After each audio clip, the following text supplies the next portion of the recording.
est déjà arrivé de regarder à vos parents et de dire, mince, ils auraient pu faire autrement, ça allait m'éviter ce que je vis aujourd'hui. Mais savez-vous que très souvent, quand nous vivons aussi notre vie aujourd'hui, et très souvent, le pasteur parle, on n'écoute pas, la parole de Dieu nous est prêchée, on n'écoute pas, on fait des choses. Mais quand on fait ces choses, on est aussi en train de créer une malédiction générationnelle pour nos enfants.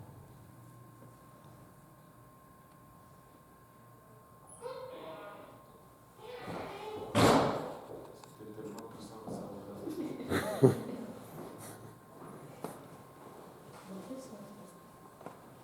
Parce que si ce que nous subissons est la conséquence peut-être du fait que nos parents ont refusé la parole et toutes ces choses, et si nous refusons aussi la parole,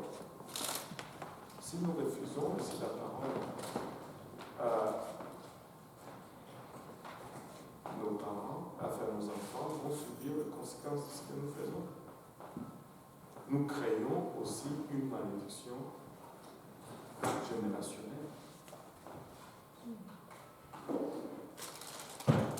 Très souvent, on ne voit pas cela comme ça. Mais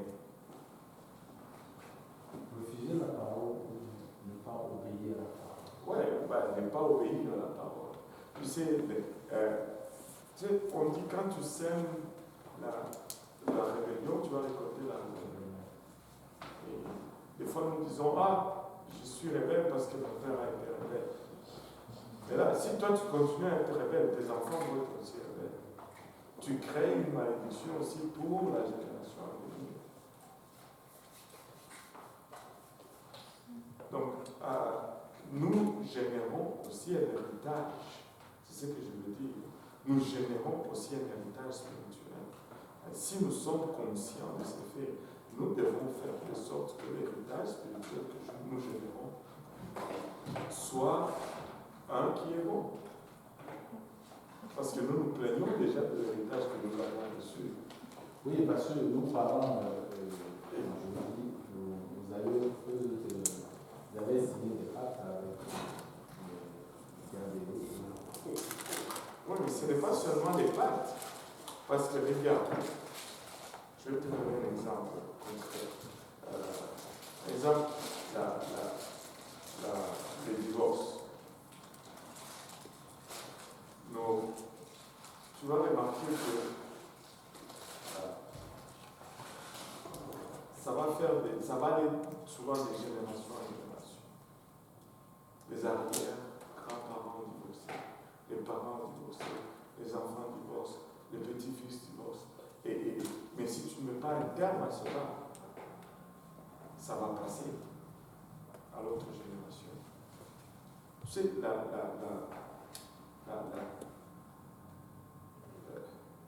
juste la rébellion. Si on te dit fais ça, tu ne veux pas.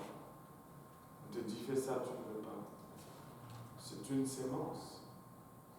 Et tu vois, on va dire souvent, lui il est têtu comme son père. C'est pas ce que tu veux. Vous avez déjà entendu parler? Non, oui? C'est un héritage. Ouais, c'est un héritage spirituel. Maintenant, si tu veux avoir un meilleur héritage spirituel, tu fais de sorte que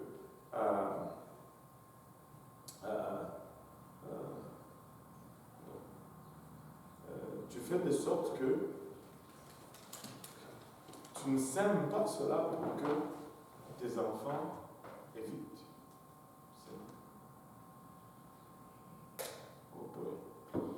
Il y avait une question en arrière avant. Mais qu'est-ce que vous dites d'Ézéchiel 18, 20 qui dit, j'ai le livre, Ézéchiel 18, 20, celui qui pêche, c'est celui qui mourra. Le fils ne supportera pas les conséquences de la faute commise par son père, et le père ne supportera pas les conséquences de la faute commise. Oui, ça c'est la conséquence du péché. Ce n'est pas l'héritage. Et il faut faire la différence. Si moi je ne veux pas aller en enfer parce que mon père a commis un péché,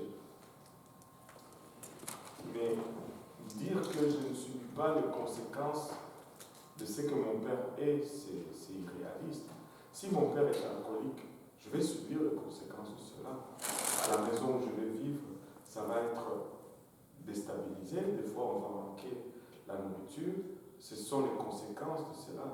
Mais s'il finit en enfer parce qu'il est alcoolique, moi, je ne veux pas aller en enfer à sa place parce que lui, il a été alcoolique. Mais je vais avoir son héritage. Des fois, il va rentrer ivre à la maison. Tu essaies d'étudier, il vous met plus dehors parce qu'il est ivre. Vous subissez cela. Tu comprends? C'est ça. Ça nous amène loin en arrière. Par exemple, ton papa n'a pas voulu aller à l'école, alors que ses amis allaient à l'école. Lui ne voulait pas. Et là, ses amis sont bien placés. Lui n'est pas bien placé. Vous habitez une petite maison, tu dois étudier à la bougie le soir.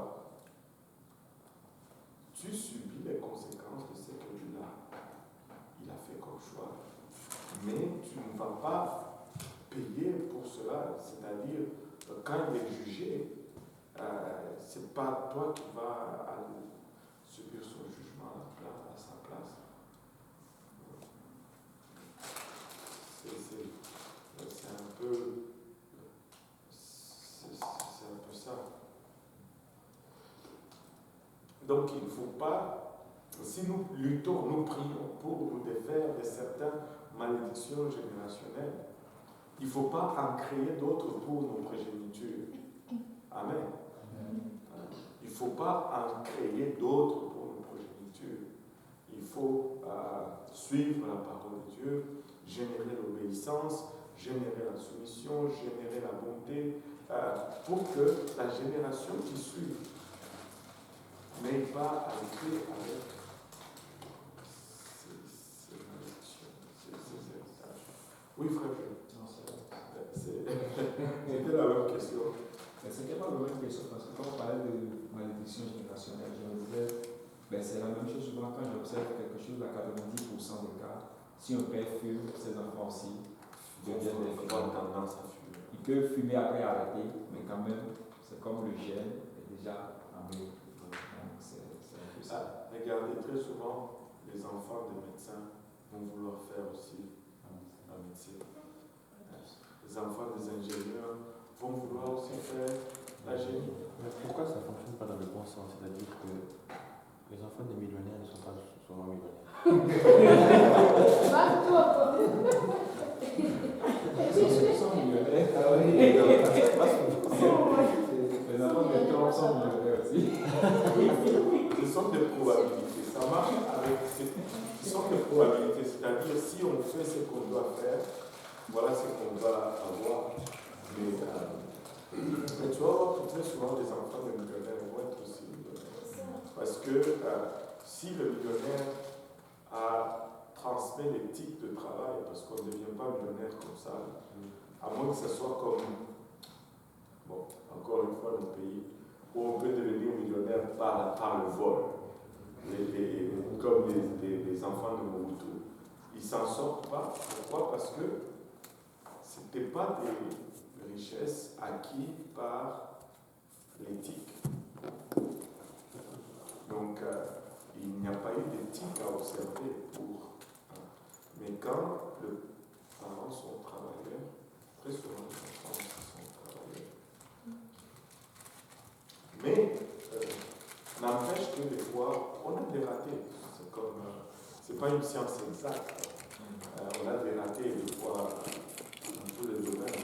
Mais très souvent, les enfants vont regarder leurs parents comme modèle, comme exemple, et ils vont embrasser très souvent les carrières que les parents ont, peut-être par admiration à leurs parents, par exemple. Mais le point, c'est que ne générons pas de malédiction générationnelle pour ceux qui viennent après nous.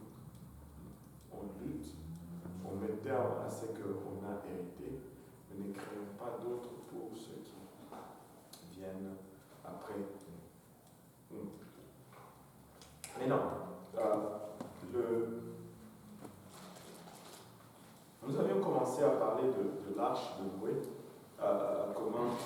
a construit l'arche. Ah non, on n'a pas commencé à parler de l'arche. On a parlé des générations, de malédictions générationnelles, et on a regardé un peu le chapitre 5. Là, on devait arriver au chapitre 6. Là, Noé est né, il a 3 enfants, nous avons parlé de Methuselah, et du fait qu'il était l'homme qui a vécu le plus longtemps sur la face de la terre. On va lire Genèse 6, 1 à 4. Ça, c'est une des parties controversées de la Bible.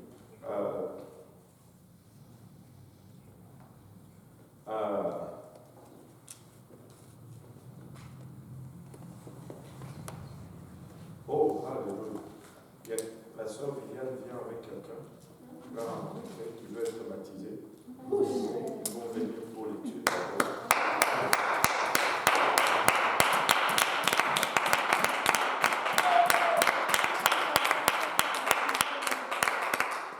Je vais juste dire à tonton à vous d'allumer le baptistère.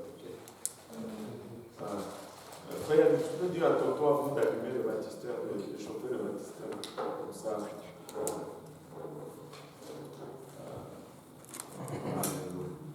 Gloire.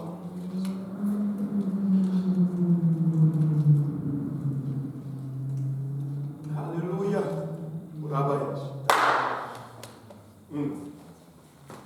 C'est bon. C'est bon. C'est encourageant. Maintenant.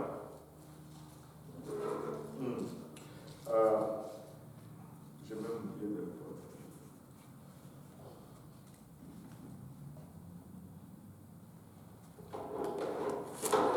Maintenant, on va lire. Ça, je disais, c'est une des parties controversées parce qu'il y a 2 courants de pensée sur ce passage. On va regarder les 2 courants et on va essayer de prendre le plus probable. Amen. Genèse 6, 1 à 4. Genèse 6, 1 à 4. Quelqu'un peut lire? Lorsque les hommes eurent commencé à se multiplier sur la face de la terre, et que des filles leur furent nées, les fils de Dieu virent que les filles des hommes étaient belles, et ils en prirent pour femmes parmi toutes celles qu'ils choisirent. Alors l'Éternel dit, « Mon esprit ne contestera pas à toujours avec l'homme, car l'homme n'est que chair, et ses jours seront de 120 ans. » Les géants étaient sur la terre en ces temps-là, après que les fils de Dieu furent venus vers les filles des hommes, et qu'elles leur eurent donné des enfants. Ce sont ces héros qui furent fameux dans l'Antiquité. Regardez, je sais que ça peut générer un débat intense ici, mais c'est bon, nous on aime le débat. Il dit, lorsque les hommes eurent commencé à se multiplier sur la face de la terre, et que des filles leur furent nées, les fils de Dieu virent que les filles des hommes étaient belles. Ils en prirent pour femmes parmi toutes celles qu'ils choisirent. Alors l'Éternel dit, mon esprit ne contestera pas à toujours avec l'homme, car l'homme n'est que chair, et ses jours seront des 120 ans. Là, Dieu raccourcit d'abord la durée de vie de l'homme, 120 ans. Et puis il dit, les géants étaient sur la terre en ce temps-là, après que les fils de Dieu furent venus vers les filles des hommes, et qu'elle leur eut donné des enfants. Ce sont ces héros qui furent fameux dans l'Antiquité. Maintenant, la connaissance populaire, c'est que les fils de Dieu ici, ce sont des anges. Des anges qui ont regardé des filles sur la terre, les ont trouvées belles, et ces anges sont descendus du ciel, et ils sont venus pour prendre ces filles comme femmes. Et après les avoir pris comme femmes, ces anges ont eu des enfants avec ces filles, et ces enfants étaient des géants sur la terre. Et ces géants, ce sont des gens comme les Hercules et tous ces appareils, Amalek, les Goliaths, les fils de Anak. Voilà, et toutes ces choses. Bon. D'abord, qui a été enseigné comme ça? Moi, j'ai été enseigné comme ça quand j'étais. Je n'ai pas enseigné, mais entendu. Bon, entendu quand même. Qui a entendu ça? Par contre, je lisais aussi une Bible il y a 3 jours, juste il y a 3 jours. Et c'est écrit, là où c'est écrit le Fils de Dieu, c'est écrit littéralement les habitants du ciel.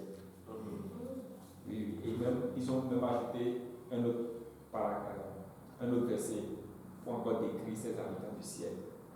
Ils sont descendus pour Ça, c'est quelle version? C'est Louis II j'ai vu ça sur la table à la maison. Et je suis tombé juste là, puis je lisais, et c'est écrit les habitants du ciel. C'est pas une traduction du Nouveau Monde? Je ne me rappelle plus. J'avais regardé, c'était. Non, ça doit être parole de vie. C'est parole de vie qui dit Parole de vie. les habitants du ciel. Ouais. Bon, souvent, les catholiques enseignent ça. Et moi, je me rappelle quand j'étais petit, on avait même des livres à images, tu vois, où littéralement on voit des anges qui regardent du ciel à travers les nuages, regardent des filles à la plage, ouais. Comment quand moi je peux dire des affaires pour rier toujours?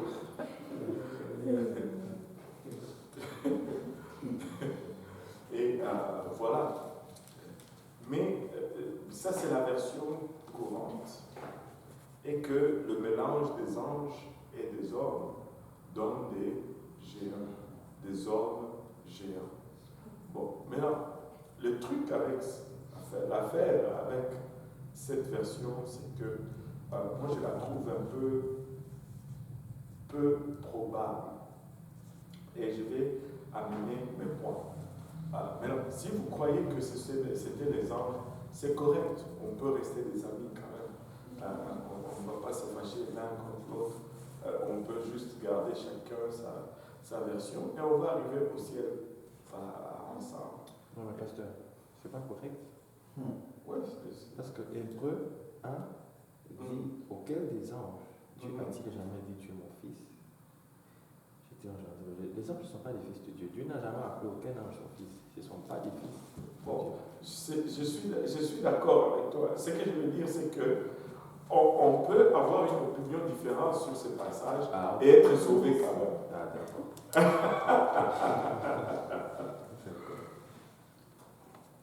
Maintenant, mon premier point, c'est ceci.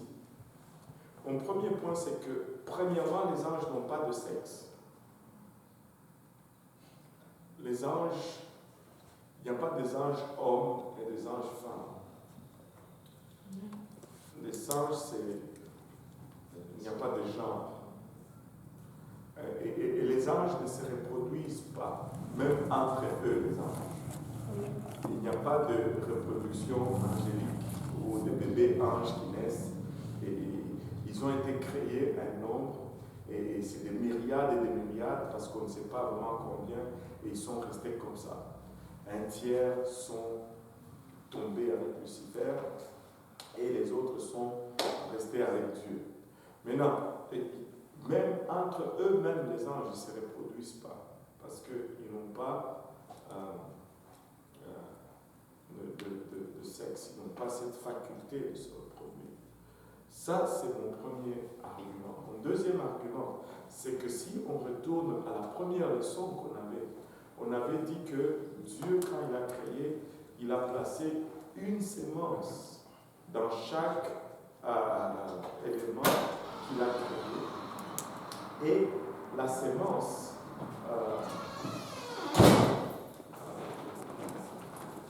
c'est Jasmine et c'est Jasmine, c'est pas Janice. Jasmine, j'ai réussi. Et Melouse. Content de vous voir. Maintenant, on est dans Genèse chapitre 6. Maintenant, les anges, Dieu a placé la sémence dans chaque chose qu'il a créée. Et la sémence, nous avions vu que c'était pour la reproduction. Et la sémence était donnée selon l'espèce. C'est pourquoi tu ne peux pas te reproduire en dehors de ton espèce. Or, les anges, non seulement ils ne sont même pas de la même espèce, oublions l'espèce, ils ne sont même pas de la même nature que l'homme. Ça fait encore plus long. Je pense qu'on devait ajouter 3 autres chaises, 4 chaises, parce qu'il y a les autres qui arrivent aussi.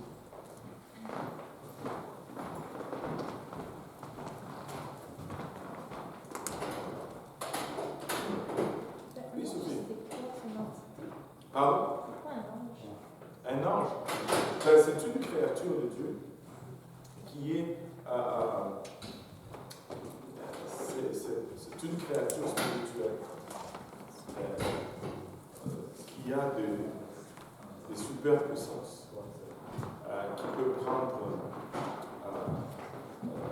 des fois des formes différentes. Et très souvent, ils font peur. Quand tu vois un ange, ça, c'est pas comme un homme. Il y a plusieurs types d'anges, mais ce sont des créatures que Dieu a créées pour le servir et pour nous servir, nous aussi, nous qui sommes héritiers du salut. Moi, je sais que pendant que nous sommes en train d'enseigner ici, il y a des anges ici. Parce qu'ils sont là, nous sommes en train de faire le travail de Dieu, ils sont là pour nous servir, pour veiller à ce que, du côté spirituel, nous avons la liberté de faire le travail de Dieu. Et quand on prie, on les attire, en fait. Quand on prie, on les attire. Maintenant, il y a plusieurs sortes d'anges. Une des types d'anges, on appelle ange gardien. Parce qu'on croit que chaque personne, Dieu donne un ange pour le protéger, le suivre, et ainsi de suite. Les Juifs croyaient que, ou ils croient même jusqu'à aujourd'hui, que ton ange gardien va te ressembler. L'ange va souvent ressembler à la personne ou au lieu où il est assigné. Et je vais vous expliquer. On a eu un homme de Dieu dans notre mouvement, Soubr. Il était du Texas, mais il a eu un fardeau pour l'Afrique. Il est parti en Afrique.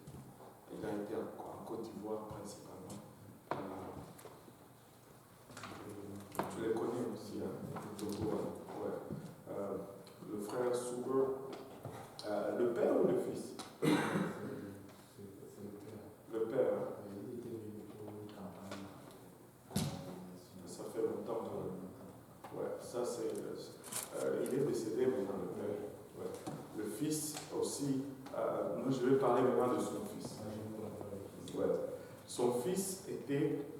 Il a commencé très jeune. Tu sais, il est parti en mission avec ses parents. Et tout ce qu'il a su, il n'a jamais été à l'école. Tout ce qu'il a appris, c'est la parole de Dieu. Et Dieu a commencé à l'utiliser puissamment, alors qu'il était très jeune. Et il a grandi. Et puis, quand il a grandi, il a continué le ministère. Il est venu ici en Amérique. Et quand il est venu aux États-Unis, vu qu'il a grandi en Afrique, même s'il était américain, il n'avait pas vraiment une connaissance de comment ça fonctionne. Donc, on l'a appelé une fois pour aller évangéliser, prêcher dans une conférence. Il a pris la voiture, il partait, et la nuit, il s'est arrêté à une place pour dormir. Bon, pour lui, il voulait juste sauver l'argent, comme tout prédicateur. Il a vu je pense que c'était un hôtel vraiment cheap. Il dit, je vais aller là-bas. Mais c'était ce genre d'hôtel où il y a des prostituées et des gangs de bandits.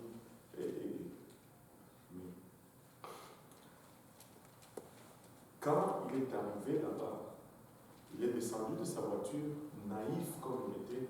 C'était un oiseau facile à déplumer pour le type là-bas.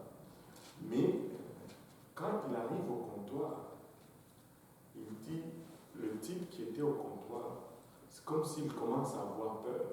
Il dit, je veux juste une chambre. Il dit, voici, il lui donne une clé, blablabla, c'est combien? Oh, 25 $. Et il part. Il y avait de la musique, le bruit, mais on dirait que tout le monde fermait sa musique, et puis lui, il est allé, il a dormi, et puis le matin, il est parti. Mais il a su par après que, parce que je pense que la personne qui était à la réception, et s'est converti après. Et là, il dit, mais le type est venu, c'était vraiment un cadeau à plumer. Il était naïf au bout.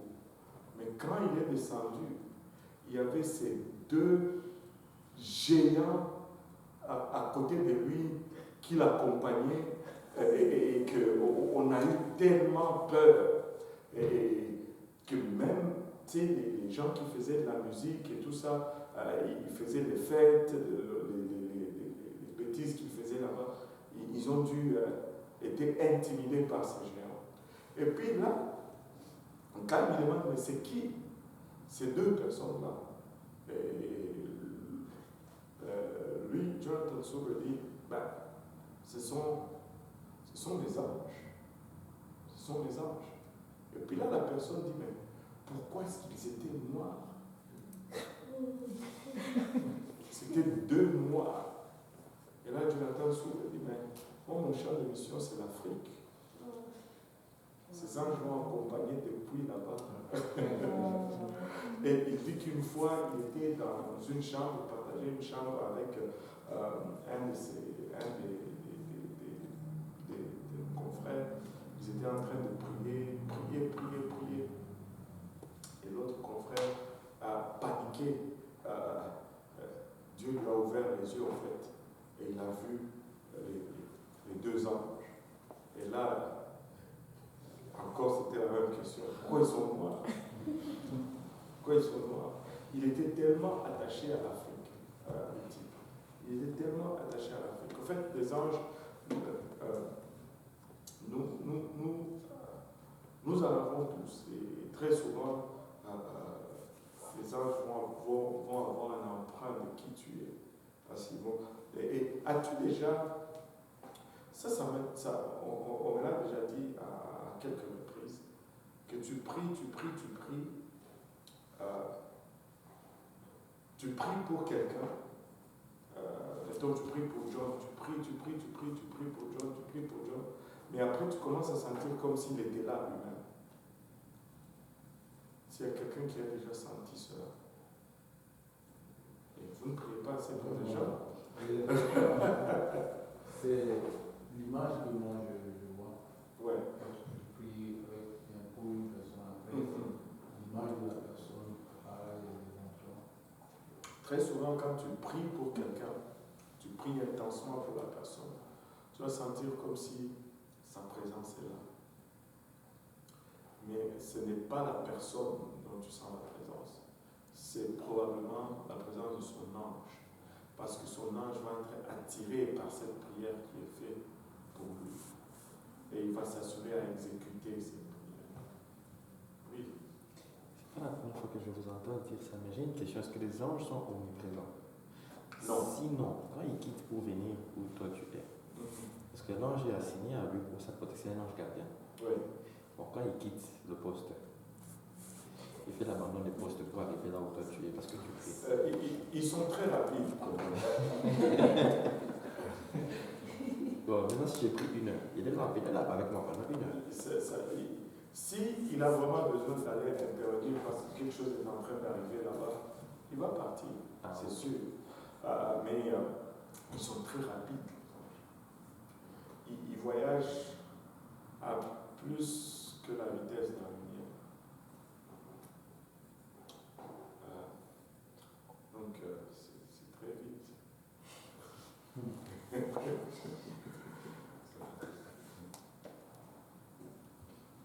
non, tu sais,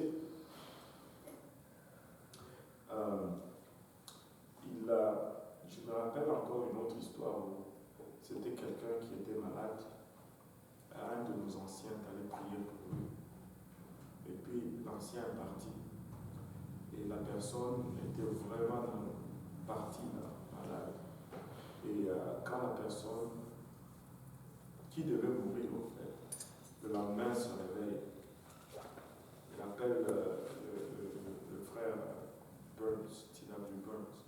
Il lui dit, frère Burns, merci de ta prière, merci en tout cas. Je sais que tu es un homme très occupé, mais merci d'être passé, d'avoir passé toute la nuit dans ma chambre à prier pour nous. Le frère Burns dit, je n'ai pas passé toute la nuit dans ta chambre à prier pour toi. Il dit, tu étais assis dans la chaise, je te voyais. Toute la nuit, tu étais là, tu priais pour moi. Il dit, non, ce n'était pas moi. Moi, je suis venu, j'ai prié pour toi, mais je suis rentré chez moi. Littéralement, il voyait son ange. Et voilà. Oui. J'ai déjà entendu des histoires comme, par exemple, quelqu'un à l'hôpital, puis la personne entend la voix d'un frère de Dieu en train de prier en langue, prier en langue, prier en langue. Est-ce que ça aussi, c'est un ange? Parce que là, c'est le parler en langue quasi. C'est angélique. Quand on parle en langue, on dit, la Bible dit que c'est la langue des anges ou la langue des hommes.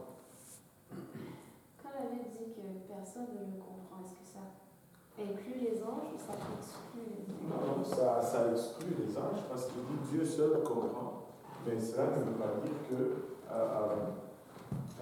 Est-ce que. Revenons à la réalité. Est-ce que les anges se parlent? Moi, je ne sais pas. Est-ce qu'ils se parlent dans une langue? Je ne sais pas. Comment ils communiquent? Je ne sais pas. Ils communiquent à Dieu, oui. Il y a toute une myriade des anges. Maintenant, c'est quoi la langue des anges?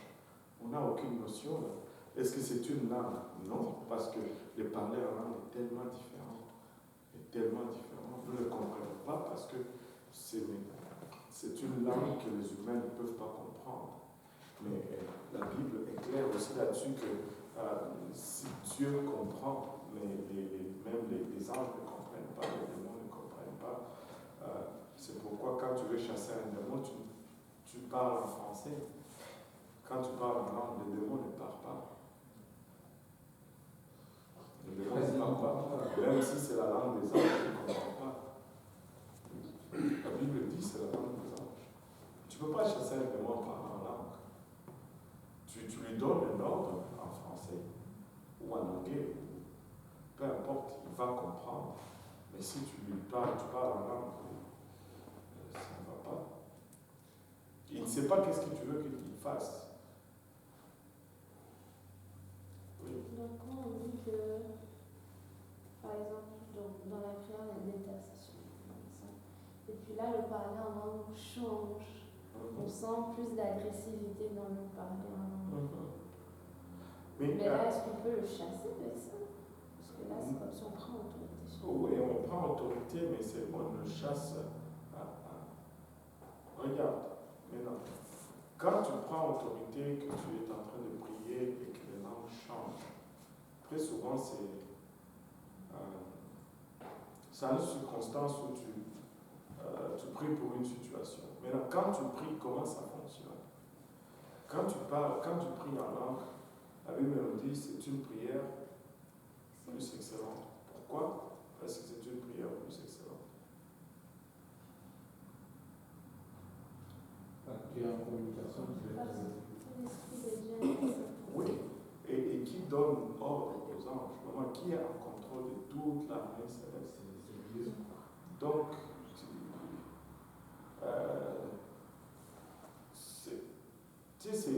on ne peut pas établir ici le mécanisme de comment ça marche. On essaie de comprendre, on essaie d'avoir une logique. Peut-être même que c'est pas ça. Mais moi, ça ne m'inquiète pas parce que ça fonctionne. Ça fonctionne. Et quand tu entres en intercession, c'est une chose. Tu plaides et l'intercession devient agressive parce que tu es au front du combat, au front de la bataille. Tu luttes, tu plaides. Mais quand tu es en train de chasser un démon, c'est autre chose. C'est pas vraiment, je ne sais pas si on peut appeler cela aussi intercession.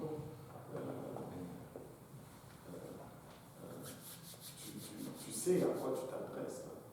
Mais quand tu as l'intercession et que tu entres en âme, des fois tu ne sais même pas à quoi tu es en train, avec quoi tu es en train de tirer.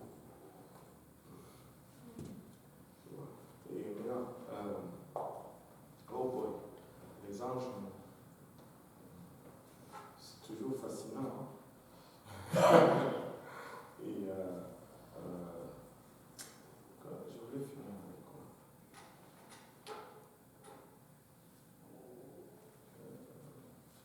Bon. Non, c'est quelque chose qui était dans ma pensée. Mais bon, c'est parti. Bon, écoutez, les hommes, en fait, les anges ne se reproduisent pas. Donc moi, je vois très mal comment ils vont se reproduire avec les hommes. Parce qu'ils ne sont même pas de la même nature. Maintenant, qu'est-ce qu'on fait? Oui. Par rapport à ça, justement, quand il s'agissait en fait de demander à Jésus-Christ, la femme de qui sera. Vous avez posé la question pour savoir, il y a une femme qui s'est mariée avec un homme, même est mort, après elle a posé son frère, ainsi de suite, après la résurrection, elle sera la femme de qui? Jésus a dit que non, elle sera la femme de personne, parce que la résurrection sera comme des anges. Parce que les anges n'ont pas de sexe, ils ne peuvent pas se reproduire. Ouais, ça c'est un autre point que je n'ai jamais fait le lien. Après la résurrection finie, il n'y a plus de mari et femme. Je peux dire? Oui. Dans Luc 20, pour ça c'est un autre passage, un autre il dit ça, verset 34 à 36, Jésus leur répondit, les enfants de ce siècle prennent des femmes et des maris, mais ceux qui seront trouvés dignes d'avoir part au siècle à venir à la résurrection des morts ne prendront ni femme ni mari, car ils ne pourront plus mourir parce qu'ils seront semblables aux anges et qui seront fils de Dieu étant fils de la résurrection. Un ange ne peut pas mourir, donc il ne peut pas être appelé fils de Dieu parce qu'il n'est pas fils de la résurrection non plus. Bon, il y a tellement de points qui indiquent que ce n'est pas une doctrine qui tient, en fait. Mais là, n'envoyez pas quelqu'un en enfer parce qu'il croit ça. C'est pas salutaire. Mais c'est bon de mettre les choses en ordre quand on étudie la parole de Dieu. Amen. C'est bien d'avoir la perspective qui est la plus proche de la Bible. Maintenant, il dit les fils de Dieu virent que les filles des hommes. Maintenant, c'est qui étaient les fils de Dieu ici? C'est là où ça devient vraiment intéressant et ça fait tout le sens. Parce que si on regarde dans le livre de Luc, on voit la généalogie de Jésus dans Luc 23.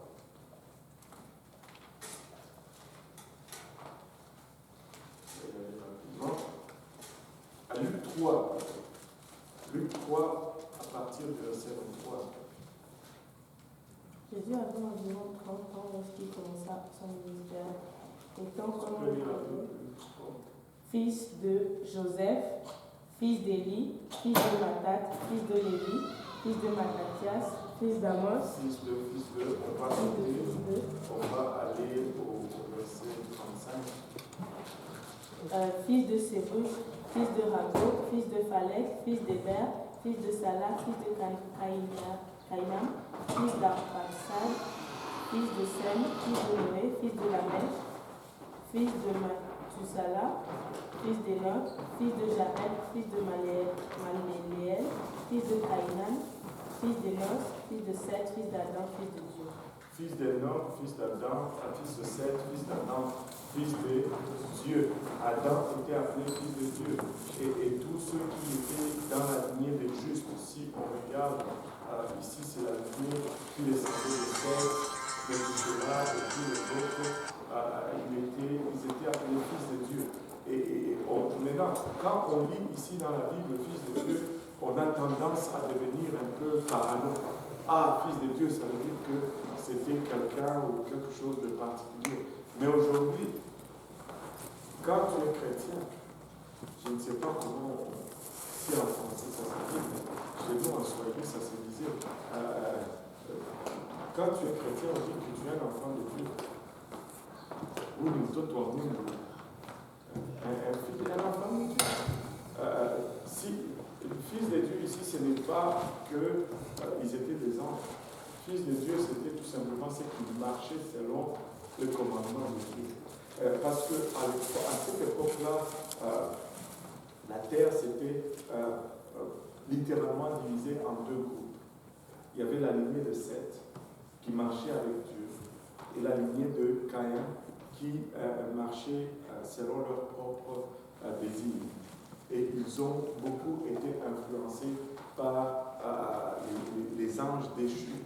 Et ça, on va voir ça dans la sanctification, mais on en a parlé un peu à Saint-Laurent.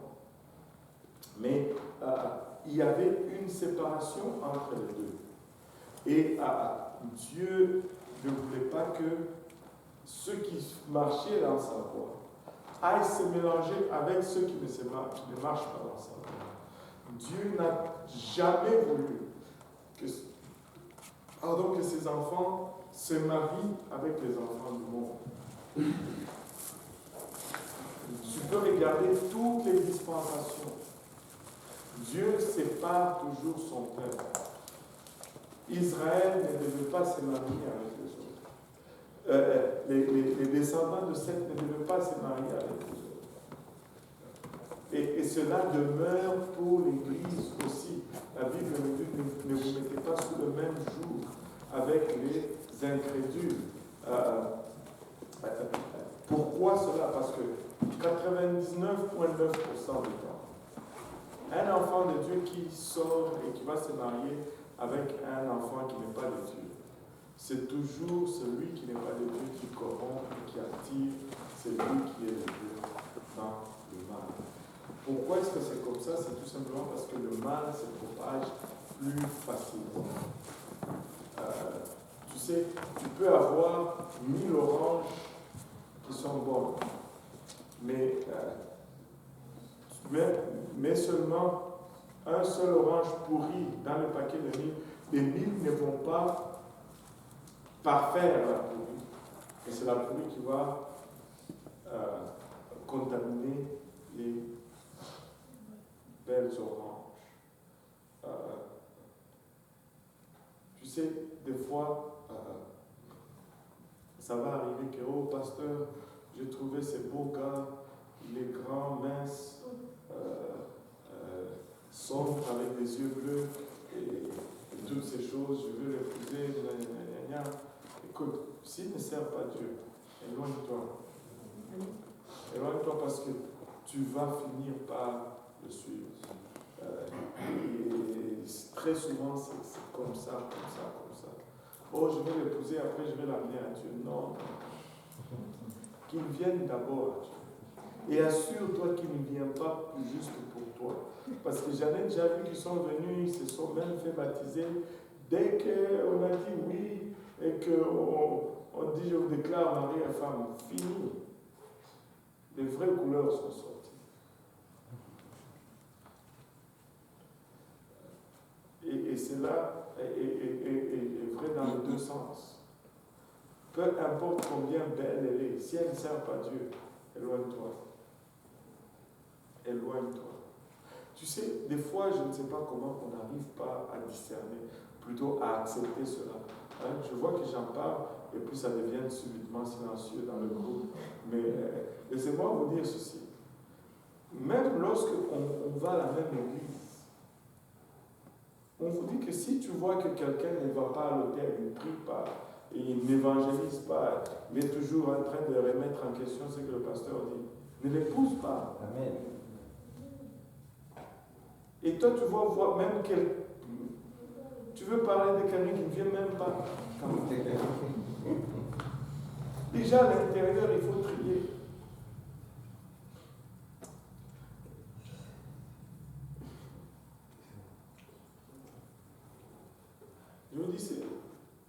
C'est facile. S'il ne va pas à l'hôtel, il ne prie pas avec les gens, oublie ça. Tout le monde va être à l'hôtel maintenant.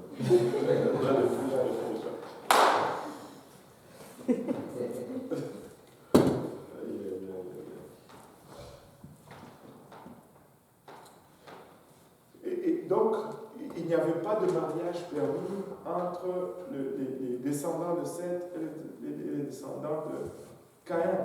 Et regardez ce qui s'est passé. Je vais revenir à ceci, mais regardez le verset 5. On peut lire le verset 5. L'Éternel dit que la méchanceté des hommes était grande sur la terre et que toutes les pensées de leur cœur se portaient chaque jour uniquement vers le mal. C'est là tout de suite après qu'il y ait ce mariage entre les deux groupes. Le mariage entre les deux groupes a fait que même cette communauté qui était bonne, qui marchait avec Dieu, a été corrompue. Et Dieu dit, bon, on va détruire tout ceci. On va revenir maintenant, parce qu'on n'a pas encore fini à décortiquer ceci. Le verset 3... Mon esprit ne contestera pas toujours avec moi. Non, le verset 3, ça c'est verset 6. Verset 6. Non, verset 2. Okay. Non, verset 3. Verset 3. Okay. Verset 3. Alors l'Éternel dit mon esprit. Mon esprit ne contestera pas toujours avec l'homme, car l'homme n'est que chair et ses jours seront de 120 ans. Continue. Les géants étaient sur la terre en ces temps-là. Maintenant, c'est qui ces géants-là? Parce que là, on a tendance à dire que les géants étaient les enfants de ce mariage. Mais la Bible ne dit pas que les géants étaient les enfants de ce mariage. Si tu lis correctement, la Bible nous dit seulement que les géants étaient sur la terre en ce temps-là. Les géants étaient une référence par rapport au temps. Et pourquoi il nous donne les géants comme référence par rapport au temps? Il dit, après que le Fils de Dieu fut venu vers le Fils des hommes, et qu'ils eurent donné des enfants. Maintenant, les géants qui étaient sur la face de la terre, c'était probablement, et encore je veux dire probablement, toutes ces bêtes que nous regardons aujourd'hui, qui semblent, si on le regarde de façon un peu ignorante,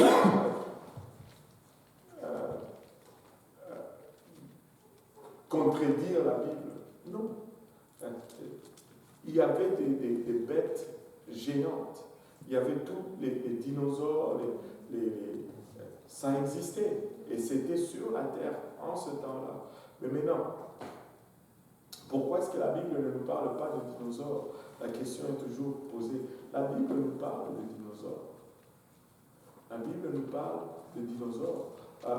Mais le mot dinosaure, c'est un mot nouveau. Le mot dinosaure a été inventé, je pense, si ma mémoire est bonne, soit dans les années 60 ou 80. Mais avant, on n'appelait pas ça des dinosaures. Avant, on appelait ça des dragons pour les dinosaures de la terre, et puis Léviathan pour les dinosaures des eaux, ou des dinosaures marins. On appelait ça des Léviathans. Et les deux sont mentionnés dans la Bible. Et ce qui explique, au fait, leur extinction, c'est justement ce qui suit ici avec le déluge. Parce que si vous vous souvenez bien, toutes les bêtes et tous les hommes étaient des végétariens. Ils mangeaient de l'herbe. Et là, Dieu détruit tout. Et quand ils sortent maintenant de l'arche,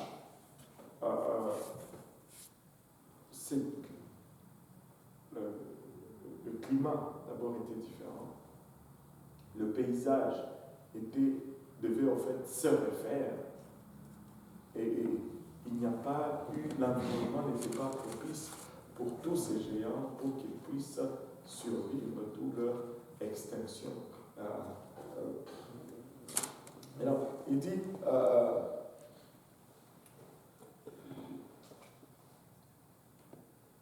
les géants étaient sur la terre en ce temps, après que les fils de Dieu furent venus vers les filles des hommes et qu'elles lui furent donner des enfants. Et puis il dit, ce sont ces héros qui furent fameux dans l'Antiquité. Maintenant, on essaie de lier héros aux géants. Non, non, on doit relier héros aux enfants. Parce que les géants nous donnent la référence du temps. Et puis, au fait, quand il parle des géants, c'est juste pour illustrer aussi le temps prédiluvien, avant le déluge. Parce qu'avant le déluge, l'atmosphère était différente. Avant le déluge, il y a certains théologiens qui même disent que Adam lui-même était grand, très grand.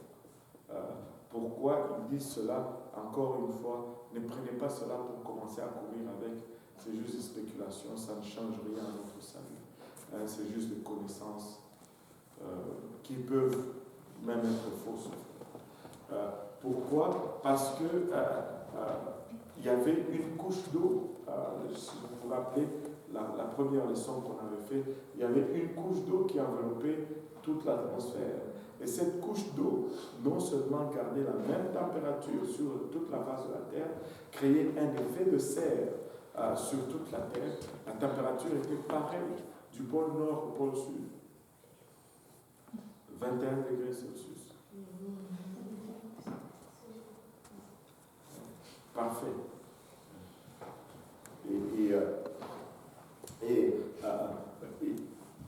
Mais c'est ce qui avait aussi pour effet d'augmenter la pression atmosphérique.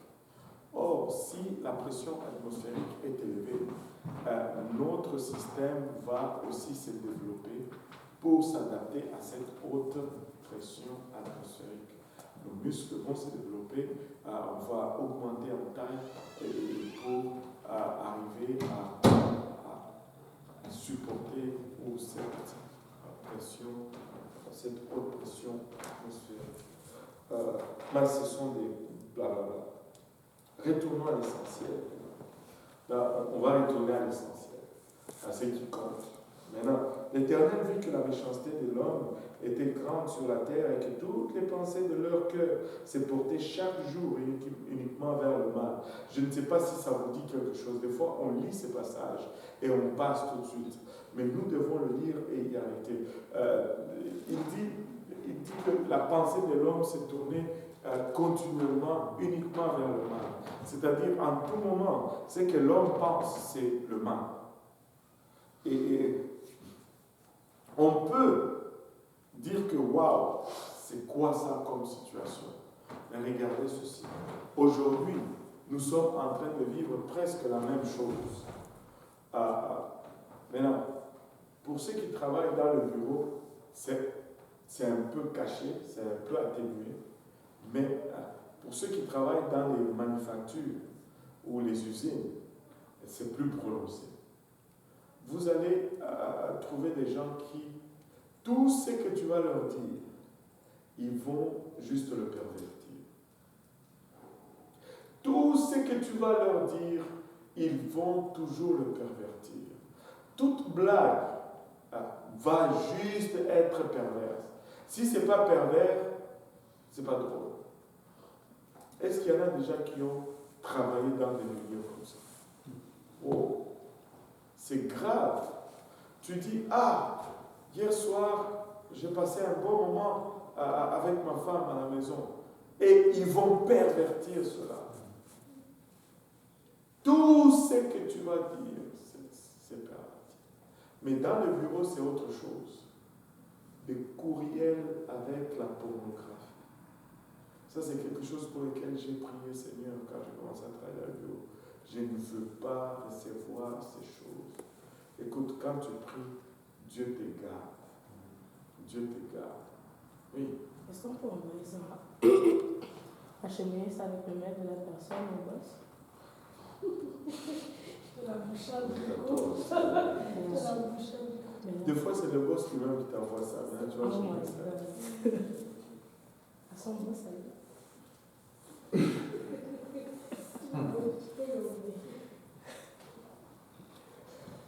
Et c'est tout.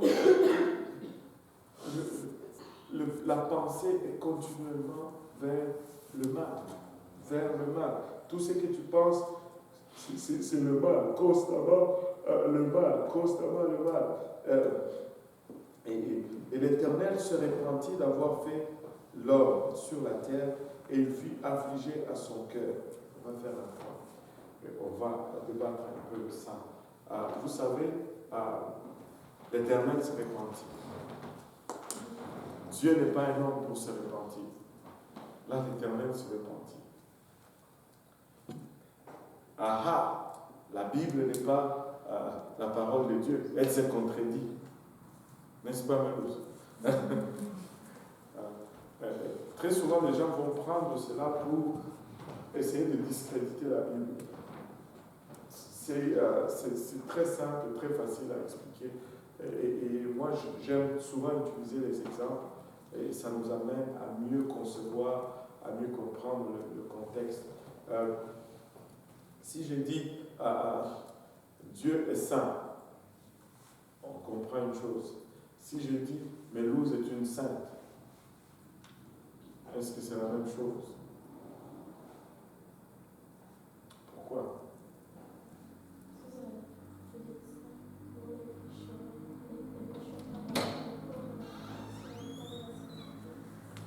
C'est parce que Mélouse, sa sainteté, ce n'est pas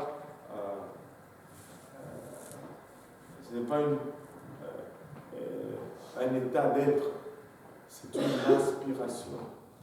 Elle aspire à la sainteté, elle marche vers la sainteté, et pour cela on l'appelle sainte. Et sainte, c'est pas, quand tu es saint, c'est pas parce que tu es canonisé par la Bible. C'est quand tu marches vers Dieu, tu marches plutôt dans la sanctification, vers Dieu. On dit que tu es un saint, tu es une sainte. C'est pourquoi quand Paul écrit à différentes églises, il dit aux saints qui sont à Rome, ce n'est pas parce qu'ils ont été canonisés, mais c'est parce qu'ils marchent dans la sanctification. Maintenant, pour Dieu, quand on dit Dieu est saint, c'est son état. Il est saint, il est déjà arrivé et il est parfait. Nous ne sommes pas parfaits, nous sommes en train de tendre. La repentance, c'est la même chose. Quand on dit que l'homme se repent, ça a aussi deux significations. Se repentir, c'est un sentiment de regret. Se repentir, c'est aussi faire un demi-tour ou changer de direction. Dieu a eu un sentiment de regret, mais il n'a pas fait un demi-tour. Il n'a pas changé d'avis. Dieu n'a pas changé d'avis, mais il a eu un sentiment de regret. Ça lui fait mal quand nous marchons vers la destruction. Ça lui fait mal quand nous nous éloignons des voies qu'il a tracées. Ça lui fait mal quand un enfant... Dieu ne prend pas plaisir même dans la mort d'un méchant. Et ça peine Dieu. Et des fois, on regarde ça, on dit, mais il savait déjà. La connaissance n'enlève pas la douleur. Regarde, je vais vous donner un exemple. Mon grand-père est mort à l'âge de 84 ans. Et il était vieux, il était très malade. On savait tous qu'il allait mourir.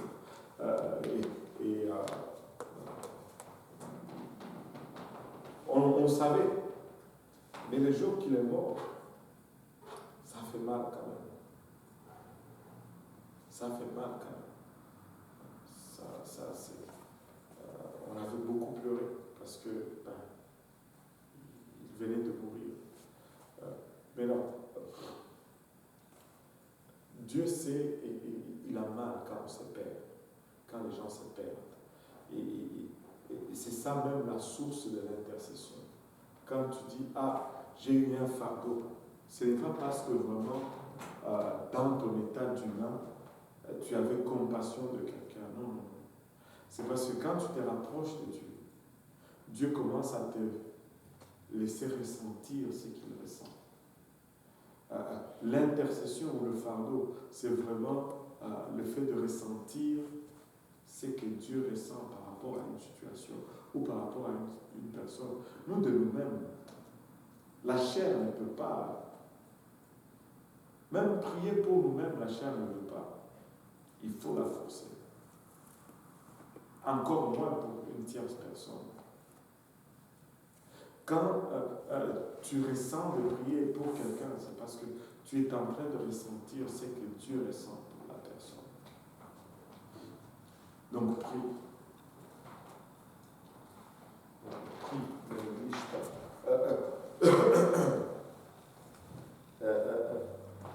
L'Éternel se répandit d'avoir fait l'homme sur la terre et il fut affligé en son cœur. Et l'Éternel dit, j'exterminerai de la face de la terre l'homme que j'ai créé, depuis l'homme jusqu'au bétail, aux reptiles et aux oiseaux du ciel, car je me répands de les avoir faits.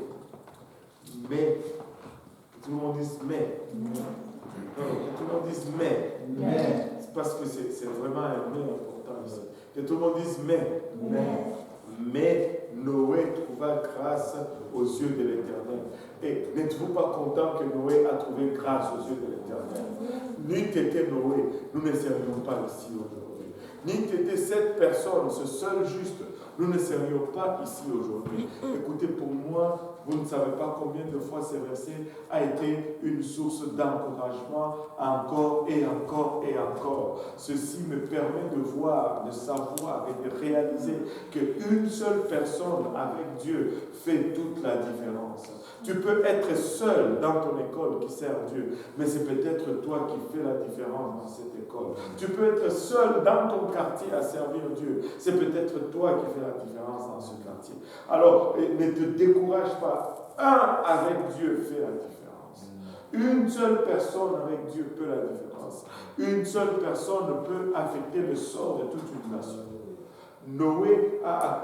La justice de Noé a affecté le futur de toute la race humaine. De toute la race humaine. Donc persévère. Regarde ton voisin du 8e mot. Une personne avec Dieu fait la différence. Une seule personne avec Dieu fait la différence. Des fois, on va se moquer de toi, Mathéo, à l'école, parce que tu es chrétien. Mais une seule personne avec Dieu fait la différence. Une seule personne avec Dieu fait la différence.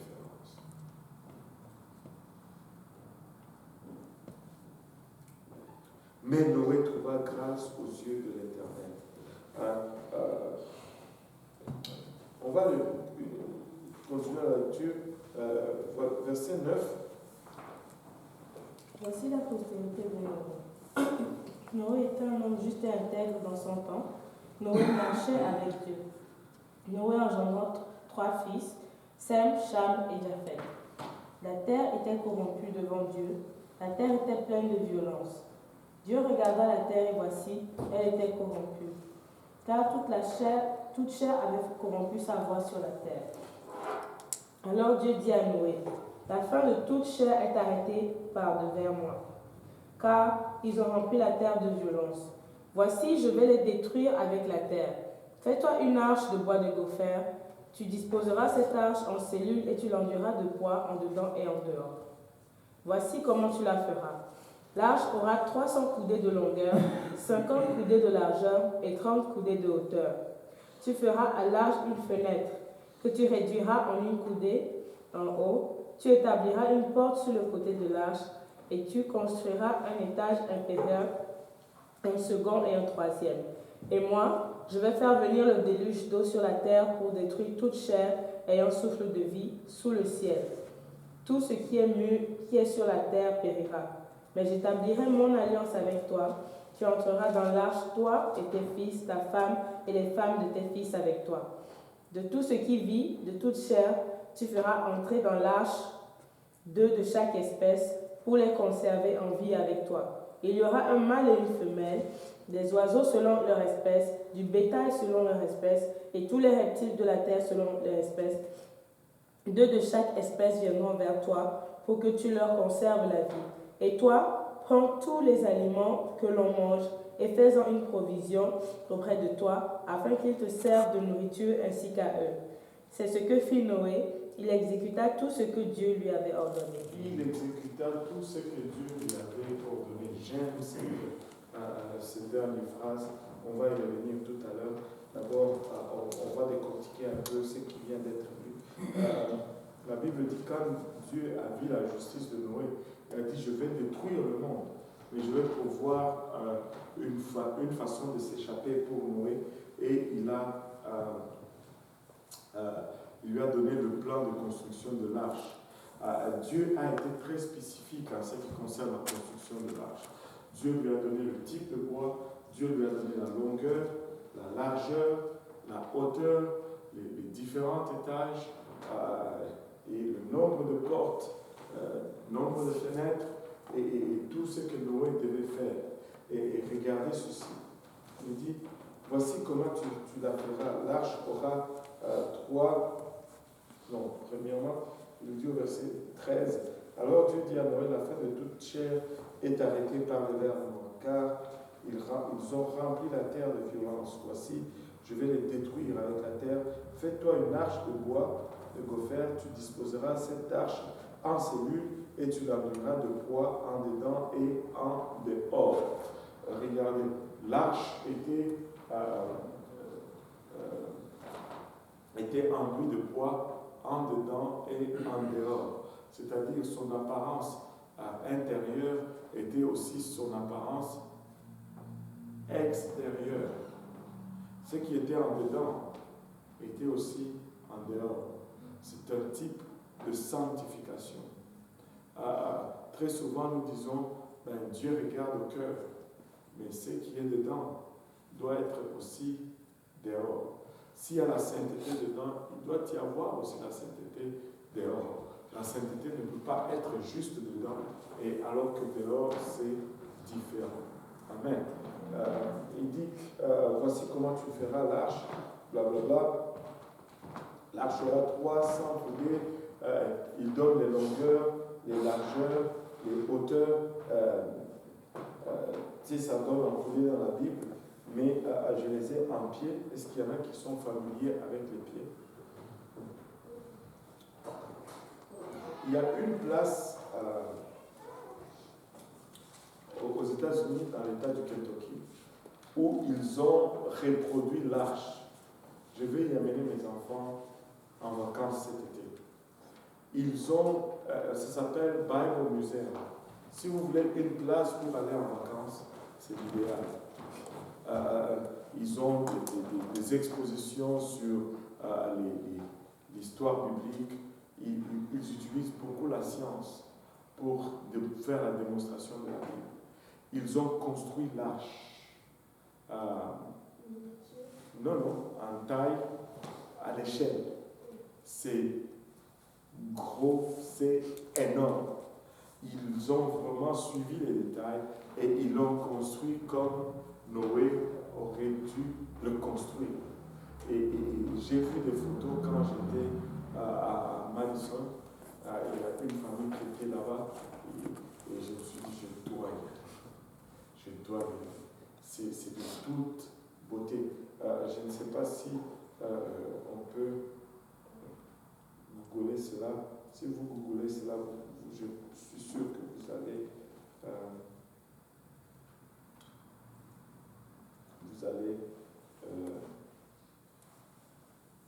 C'est à Washington.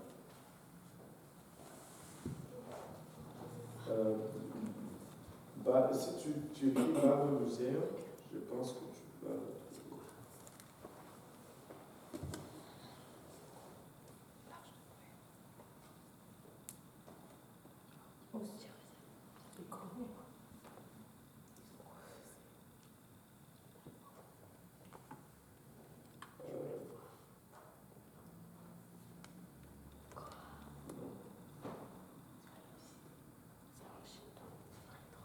Non, c'est pas ça.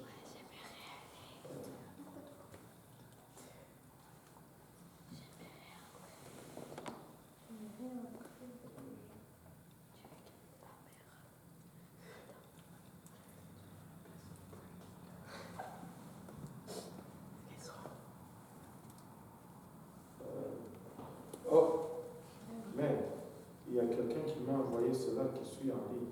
C'est cool.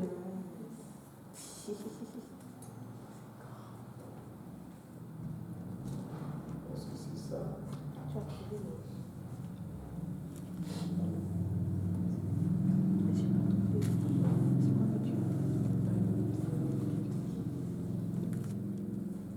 Voilà.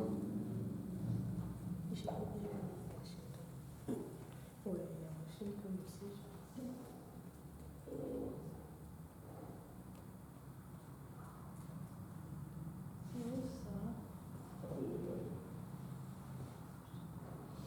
Le lien ne marche pas. Le lien ne marche pas. Les gens sont rapides. Je pense qu'il manque Mais tu peux un R avoir le quelque lien. part. C'est sur Google Images, j'ai pas le lien.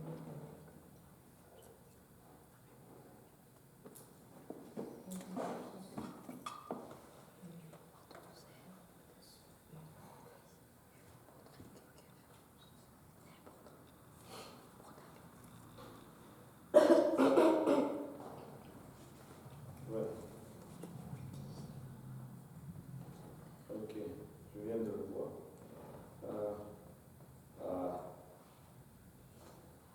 C'est super.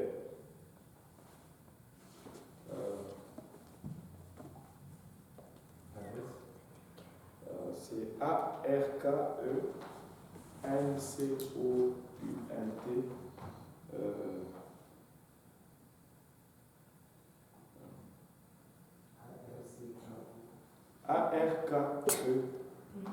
ARKENCOUNTER.com.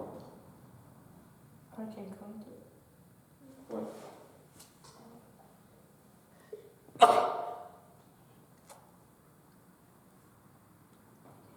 ARKENCOUNTER.com. Je peux vous le faire suivre le site. Regarde, ça c'est réel. Ils l'ont vraiment construit. Oups. Ils me donnent les billets là, je ne veux pas acheter les billets. Website. Le WhatsApp.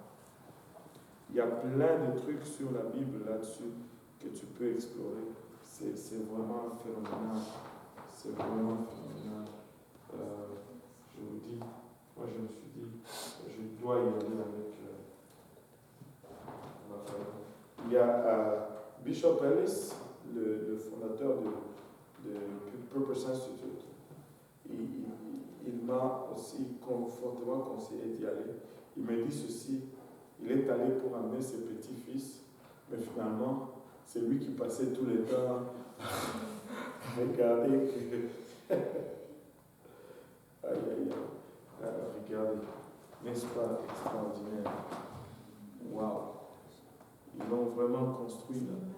Et apparemment, quand tu regardes, tu rentres en dedans, tu vois tous les compartiments qu'ils ont divisés pour démontrer combien d'animaux tu peux faire entrer là-dedans.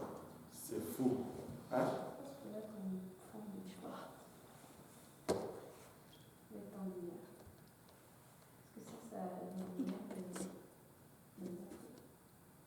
Mais qu'est-ce qui dit que ça te met? Parce que sur la charte, ça montre vraiment. Ah, mais non, sur la charte, toi aussi. Sur la charte. La charte a été dessinée. Moi, je pense qu'ils ont fait plus de recherches que ce croquis qu'on a fait pour la charte. Non, je l'ai dit dessus. Ouais. Donc, une coudée égale à 60 cm, donc 0,6 m à peu près. Wow. En hauteur, l'arche mesure 30 coudées, ce qui équivaut à 18 mètres. En longueur, 300 coudées, ce qui équivaut à 180 mètres. En largeur, 50 coudées, ce qui équivaut à 30 mètres. 180 mètres. De long. Ouais. Moi, je les ai en pied, 450 pieds par 75 pieds fois 45 pieds. Bon.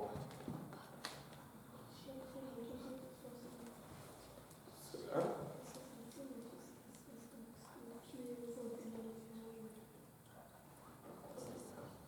Bon. Il faut Je ne comprends pas trop. Parce que moi, quand tu me disais 65, mais c'est 80 cm, c'est comme. Ça va être 1 mètre, 20 centimètres. Mais c'est vraiment grand. Ouais, ouais. C'est très grand. C'est huge. C'est huge.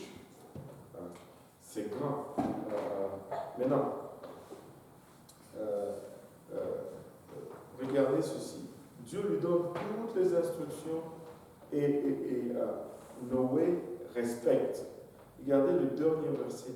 C'est que fit Noé, il exécuta tout ce que Dieu lui avait ordonné. Regardez, ça c'est vraiment là notre problème. Très souvent, nous n'exécutons pas ce que Dieu nous demande. Et regardez le choix de mot. Exécuter. Quand on dit exécution, c'est-à-dire fait sans réfléchir. Tu fais seulement ce qu'on t'a dit. Noé exécuta tout ce qu'on lui avait ordonné. Extraordinaire. Si nous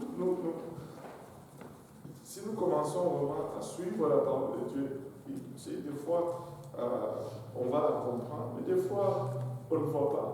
Mais si on respecte le principe de Dieu, on va toujours s'en sortir. On va toujours s'en sortir. Et moi, je suis de ceux qui croient que Noé avait respecté à la lettre. Et je crois que s'il avait fait cette arche un pied plus court ou un pied plus long, il allait avoir des problèmes avec. Ça allait couler. S'il avait fait un pied plus haut ou un pied plus petit, je pense qu'il allait avoir des problèmes avec. Il a respecté les dimensions et Dieu a donné les dimensions. Il les a respectées et au final, c'était tout simplement le produit du salut. Maintenant, regardez ceci. L'arche, c'est vraiment le type de l'Église aujourd'hui. Du temps de Noé, tu ne pouvais pas être sauvé si tu n'entrais pas dans l'arche. Tous ceux qui étaient dehors sont morts, à part les poissons, bien sûr, qui étaient là. Mais tous sont morts. La seule façon d'être sauvé, c'était entrer dans l'arche. Aujourd'hui, les gens disent, moi, l'Église, écoute, il n'y a pas une autre façon d'être sauvé si c'était l'Église.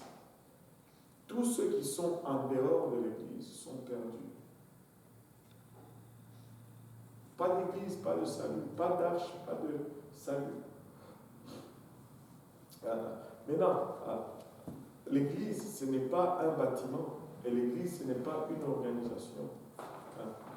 Et comment on entre dans l'Église? On entre dans l'Église par l'obéissance à l'Évangile. Je ne suis pas dans l'Église parce que je fais partie de l'Église Pentecôtiste Unie Internationale. Non, ce n'est pas ça qui me fait partie de l'Église. Parce que je suis catholique, là, je fais partie de l'Église. Non, ce n'est pas ça qui me fait entrer dans l'Église. J'entre dans l'Église parce que j'ai obéi à l'Évangile. C'est l'Évangile qui me fait entrer dans l'Église. Il n'y a pas une autre façon d'entrer dans l'Église que d'y naître. L'Église, la loi de l'Église, c'est la loi de sang. Parce que l'Église a été achetée par le sang de Jésus-Christ. La loi de sang dit quoi? La loi de sang dit ceci. Si tu n'es pas né de tel sang, tu n'as pas telle nationalité. Je pense qu'à l'époque, en Allemagne, c'était la loi de sang. Et tu ne pouvais pas devenir allemand si tu n'étais pas né allemand. Je ne sais pas s'il existe encore des pays comme ça, mais à l'autre temps, ça existait. Mais laisse-moi te dire aujourd'hui, il faut naître dans l'Église. Ça prend une nouvelle naissance. Ça prend l'obéissance à l'Évangile, que Jésus appelle la nouvelle naissance. Tu dois te repentir de tes péchés si tu veux rentrer dans l'Église. Tu dois être baptisé au nom de Jésus pour le pardon de tes péchés si tu dois entrer dans l'Église. Et tu dois recevoir le don du Saint-Esprit avec l'évidence de parler en langue. Si tu vas entrer dans l'Église, il n'y a qu'une seule façon de rentrer dans l'Église. L'arche n'avait qu'une seule porte. Et il n'y a qu'une seule façon d'entrer dans l'église, comme il n'y avait qu'une seule façon d'entrer dans l'arche. Tu ne pouvais pas rentrer dans l'arche par la fenêtre, tu rentrais par la porte. Il était plus facile de faire entrer des animaux dans l'arche que de faire entrer des hommes. Les animaux sont venus et ils sont rentrés. Mais l'homme, à part les 8, personne n'est venu rentrer. Il y a quelque chose qui m'a traversé la tête ces derniers temps. Vous savez, il y a 2 testaments, l'Ancien et le Nouveau Testament. L'Ancien Testament est bon, et le Nouveau Testament est meilleur. Il y a 2 alliances. L'Ancienne Alliance est bon, et la Nouvelle Alliance est meilleure. Premier Adam est bon, deuxième Adam meilleur. Moi je dis toujours, première église, l'arche, c'est bon, deuxième église, l'église de Jésus, c'est meilleur. Même en termes d'efficacité, regardez, première église, à part les 8 personnes n'y entrent. Aujourd'hui, plusieurs rentrent dans l'église. Ça m'a juste... tout comme l'ancienne alliance, la loi était difficile et c'est pas... ça n'a pas collecté plusieurs personnes. Mais la grâce nous donne une meilleure opportunité d'entrer dans le royaume de Dieu.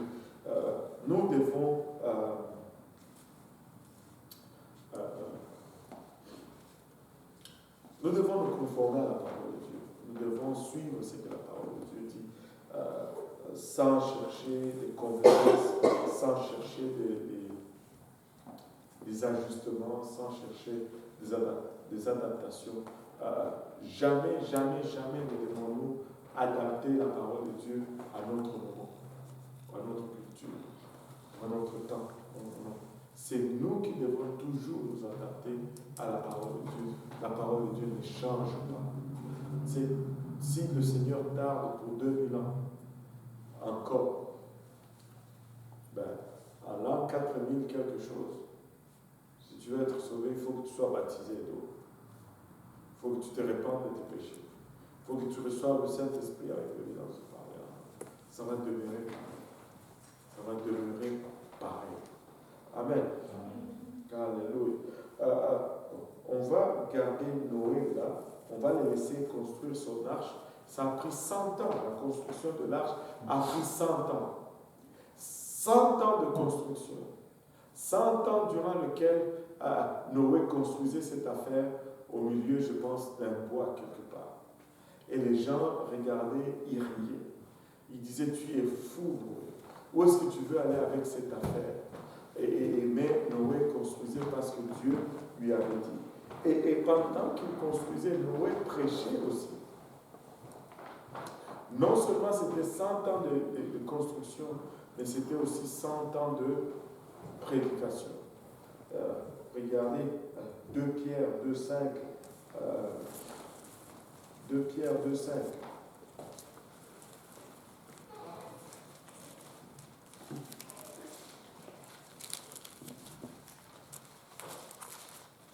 S'il n'a pas épargné l'ancien monde, mais s'il a sauvé Noé, lui, 8e, ce prédicateur de la justice, lorsqu'il fit venir le déluge sur un monde d'impies. S'il n'a pas épargné l'ancien monde, mais s'il a sauvé Noé, lui, 8e, ce prédicateur de la justice, Noé prêchait.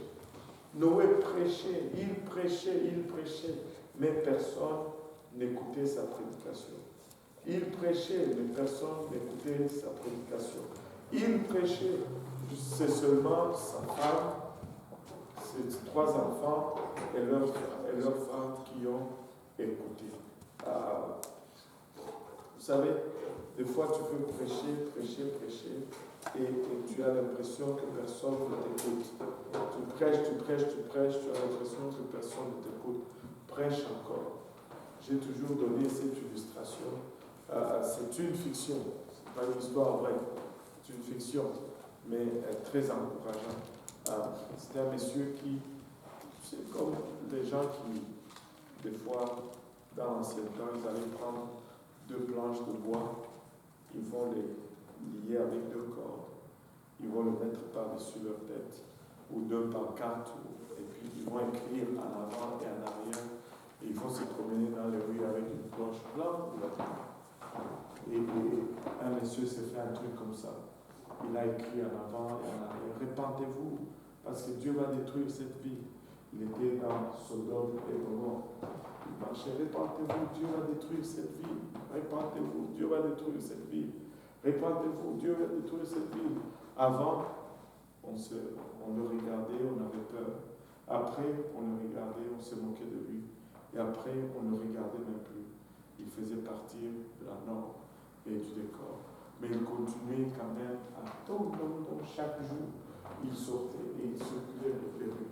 Chaque jour, il sortait et il circulait les rues. Jusqu'à ce qu'un jour, un jeune homme l'arrête et lui dit, mais pourquoi est-ce que tu continues à faire ça?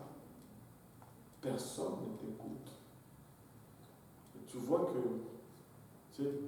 personne ne fait plus attention à toi. Pourquoi est-ce que tu continues? Il répond, il dit non. Si je continue, ce n'est plus pour eux. C'est pour moi-même. Parce que si j'arrête de faire ça, je vais devenir comme eux. Et tu sais, des fois, tu prêches parce que tu veux aussi être sauvé.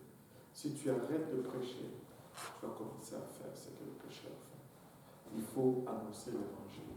Il faut continuer à évangéliser. Il faut faire, même si on ne nous écoute pas, c'est notre gage. C'est notre gage. Je dois continuer à parler de Dieu. Je dois continuer. Pour moi-même, je dois continuer. Même si je dois venir à Oshénaga et qu'il n'y a personne, je vais faire l'étude tout seul. Vous riez, mais c'est déjà arrivé. C'est déjà arrivé. Je n'étais pas tout seul. C'était au tout début de l'église de l'Est. On était à la maison. Ce jour-là, personne n'est arrivé. Je ne sais pas, il y avait une tempête. Tu sais, ça allait être facile. On dit, on cancelle, on va mettre les enfants au lit parce que nous sommes juste nous. Non, on a eu un service. Alléluia. C'est toutes les gens. Juste, on fait le service. Alléluia. On chante. Le temps de l'offrande, on prêche. Et aujourd'hui, il y a une église à l'Est. N'arrête pas de témoigner. C'est le jour que tu arrêtes de témoigner, tu vas être gratté. Des questions. On va conclure là aujourd'hui. Les gens sont fatigués. On a eu une semaine intense. Mais il y en a d'autres qui semblent quand même pas fatigués du tout, comme Sophie.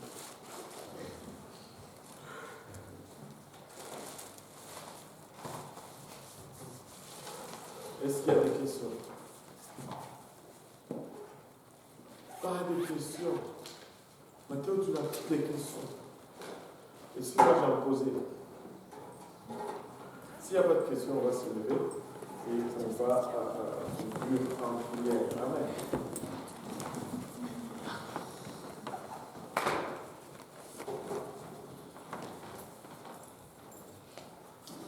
Oh là là. Alléluia. Seigneur Jésus, nous rendons grâce éternelle pour ton amour, ta bonté, ta fidélité. Te remercions éternel pour le privilège que nous avons de nous rencontrer à ce lieu, Papa, et de sentir ta présence. Nous prions, Papa, que le cœur que nous avons partagé puisse trouver une place dans nos cœurs où ça va germer. Au lieu de fruits, que ce fruit produit jusque dans la vérité. Père éternel, Yahweh, souviens-toi de chacun de nous. Garde-nous sur notre chemin de retour, Papa. Préserve chacun de nous, Seigneur Jésus-Christ, Papa, Yahweh. Et que ce que nous avons reçu puisse reluire dans nos différentes demeures, Seigneur.